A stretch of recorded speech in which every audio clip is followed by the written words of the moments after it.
Hi, I'm Hilma Volk. Welcome to Carpal Tunnel Master. And in this video, I'm going to talk about how to tell where your problem is coming from. And you should watch this video first before you do anything else. And then you should watch the rest of the core videos before you do anything else as well. Because you may think you know where your problem is, or you may have been told where your problem is, but that might not be accurate. So first of all, what this course is not about, this is not about problems of the brain. I don't mean problems of the mind, I mean problems of the brain, like brain tumors, stroke, or head injury. This is also not about trauma to your wrist. What do I mean by trauma? I mean broken wrists, you punched your hand through a wall, something like that. It's not about that. And it's also not about problems of neuropathy caused by medical conditions such as lupus or diabetes. However, if you have problems caused by your occupation or hobby on top of those medical conditions, this program will probably help on the conditions that are caused by things you have done to your body through your hobbies or occupations. And this is primarily what this program is about, is from stuff from hobbies and occupations and things you've done with your body, either using awkward positions or from repetitive use. So first of all, what is carpal tunnel syndrome? First of all, carpal tunnel syndrome always has numbness or tingling. If you just have pain without numbness or tingling, and the numbness or tingling may come and go, but just plain pain, that is not a symptom of carpal tunnel syndrome at all. So if you have numbness in the thumb, first finger, second finger, and this half of the ring finger, and part of the palm, that is a symptom of carpal tunnel syndrome, but it's not the only thing that can cause that. There are things that cause false carpal tunnel syndromes, and there are things that are similar to carpal tunnel syndrome. There are also things that are not carpal tunnel syndrome at all. For example, if you have numbness in the little finger and part of the ring finger, that's not a symptom of carpal tunnel syndrome at all, but it is a problem, and we'll talk about that in the program too.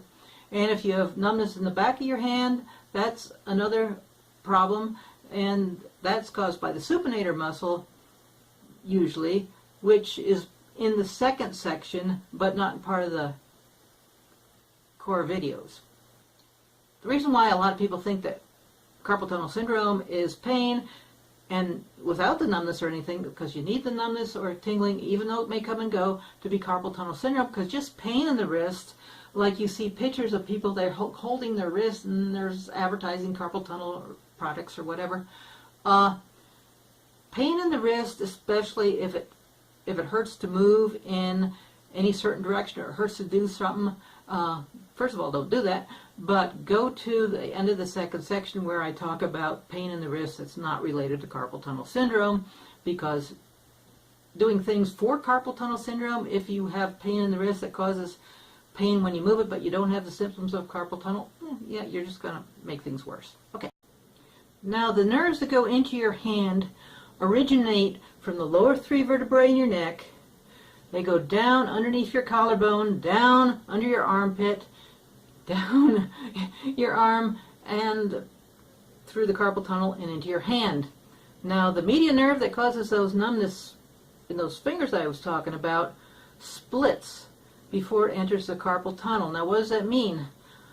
Part of the median nerve causes numbness in this part of your palm, and part of it doesn't. You see in the yellow in the diagram, if that part is numb, I'm not talking pain, I'm talking numbness. At a time when you have numbness in your hand, if that part is numb, then your problems with your numbness in the hand originate from somewhere further up the line. Now, is it possible to have carpal tunnel syndrome and a problem somewhere further up? Absolutely. If it's in the neck or front of the, it can be anywhere in the places I'll talk about, and if it's two places, it's double crush, or it could be multiple crush, because I don't know if you saw my video on the dimmer switch analogy, but let's say you had an electric outlet over here and a lamp over there, and in between you had 5 dimmer switches, and the lamp is dim. Now you know what a dimmer switch is, if it's on the wall or whatever, and you turn the dimmer switch and the light goes dimmer, it's cutting off the amount of electricity going in. And just like that, similarly, our nerve pathways are like electrical currents. And if you had 5 dimmer switches and each of them were dimmed a little bit, or one of them was dimmed, or 2 of them were dimmed, the lamp couldn't tell what's going on. It couldn't tell which was dimmed, and you couldn't either by looking at the lamp. Similarly, our brain cannot tell why we have numbness in the hand. It knows we have numbness, but you can't tell where it's coming from, and if you try to rub your fingers to get the numbness to go away, it's just not going to work, because the problem is coming from somewhere else. If it's true carpal tunnel, you also have forearm problems. It's almost impossible not to. If you have true carpal tunnel and it's coming from something you've done with your occupation, whether it's repetitive use or from something that's more cumulative, which would be something more like gripping things hard, could be weights, could be a motorcycle, could be a bicycle, could be a jackhammer, could be any other type of thing like that, where you're gripping things, or repetitive use, such as piano or typing or guitar or whatever. So I will describe that a lot more completely in the forearm videos. But don't just skip the other videos thinking, well, all my problem is in my forearm because I've got carpal tunnel syndrome, because you may be surprised your problem might be coming from somewhere else, or you may have a problem that's worse somewhere else, and even though you might have carpal tunnel syndrome itself, you may just eliminate your carpal tunnel problems, at least for now. Well, the next thing I'll talk about real quick, which was in the forearm videos, is a muscle called the pronator teres, and what that does is turn your hand down. And that could be from screwing things or turning knobs, if you're doing a bit of that. If you're a card dealer in Las Vegas or whatever, you're a professional gambler, you're a tarot card reader, when you're turning things over and putting hands down, or just keeping your hands down, that's from a muscle in your forearm that can mimic carpal tunnel syndrome when it's pinching on the median nerve, and when it's tight, it can do that. So it very closely mimics carpal tunnel syndrome, and you want to be aware of that, and that's in the forearm videos as well.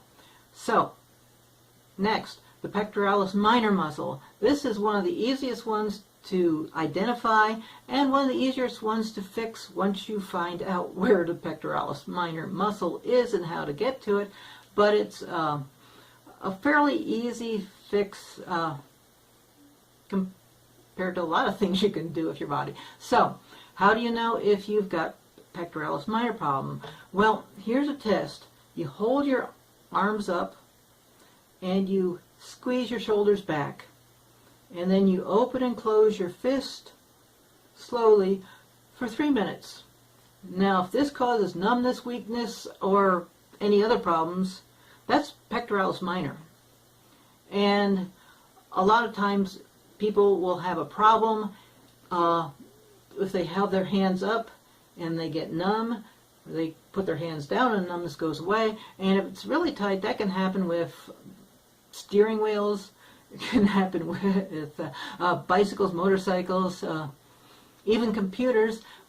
And the way to tell is, unless it's really severe, when you put your hands down, the numbness goes away. It can also happen when you're sleeping with your hands above your head and you get numbness, and you put your hands down in the morning and numbness goes away. Pectoralis minor can cause numbness either in these 2 fingers or the carpal tunnel type fingers, or it can make the whole hand numb. Now, the other most common area for false carpal tunnel syndrome is the spleen muscles in the neck.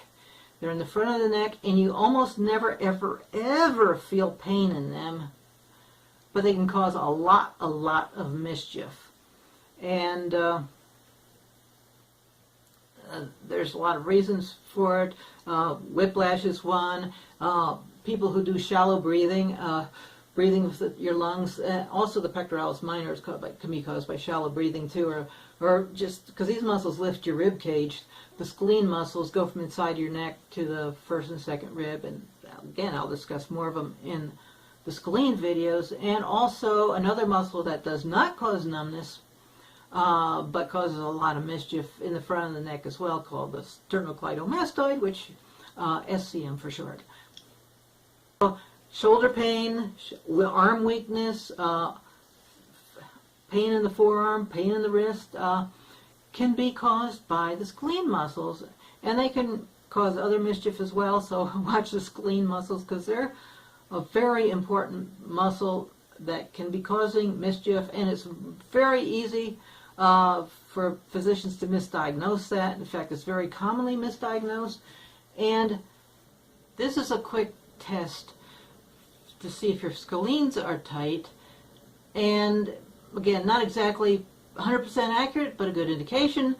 You bring your arm shoulder forward as you lift up, and the idea is to lift your collarbone and really raise that collarbone up. And if this is your affected hand, this should decrease the symptoms. It should decrease the symptoms of tingling or numbness or what you're feeling within a couple minutes. So you want to hold this position for, probably 3 minutes at least. And another test is turning your head to the side and your chin facing down. And the idea is to compress your neck area towards the collarbone. And if you have scalene problems, that should make your problem worse. So that's another test you can do. Another test which may work is you should be able to do this with the back of your hand straight. You should be able to get your fingers touching. But if it's like this and they're not touching, if there's a gap here, that's an indication that you've got a scalene problem. Again, not 100% accurate, but a good indication. This is a quick test they use for carpal tunnel syndrome, and it's about 60% accurate. You just take your wrist and push it down this way, and if you get a sharp pain right there, that's an indication of carpal tunnel syndrome. And again, it's about 60% accurate. Make sure you watch the scalene videos. Don't skip over them, because it's a very common problem that's becoming more and more common, and has been becoming more and more common since tablets and smartphones and everything else has been around, where you've got the screen and your keyboard really close together and the neck is bent down. Problems in the neck, problems in the scalene muscles, which are in the front of your neck. A lot of problems with thumb pain, and now I've got a couple of videos at the bottom of the core videos on problems with tablets and things that have caused pain that have nothing to do with carpal tunnel so much as just pain that people get in their thumbs, particularly the bottom of the thumb or the side of the thumb, depending how they're using it. And people think, well, this is the palm of the hand. Well, it's actually thumb muscle, the thenar muscle that does the gripping or the texting or the whatever. So a lot of problems there. So make sure you watch all the core videos.